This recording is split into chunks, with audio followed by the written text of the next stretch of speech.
Hindi pa rin makapaniwala si Charisse na isang malaking proyekto ang ginagawa niya ngayon, ang pag-awit ng theme song ng isang Hollywood animated film. 2 linggo na raw silang nakikipag-negotiate sa proyekto pero kahapon lang sila tinawagan para aralin ang kanta at mag-recording.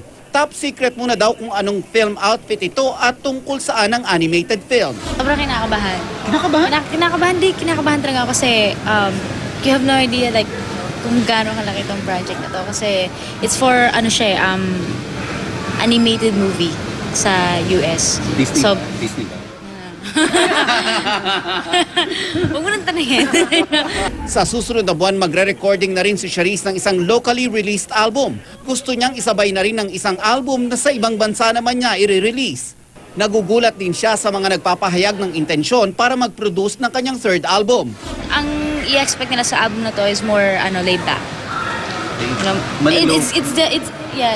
Exactly. It's definitely gonna be new Charisse. Matapos niyang mag-out sa publiko mahigit 1 linggo nang nakakaraan, nagpapasalamat siya na hindi nawala ang pagmamahal ng kanyang mga fans. Ang sarap sa feeling, tapos especially nakikita mo yung mga fans mo dito sa Philippines kung paano kanila in-accept after the big coming out.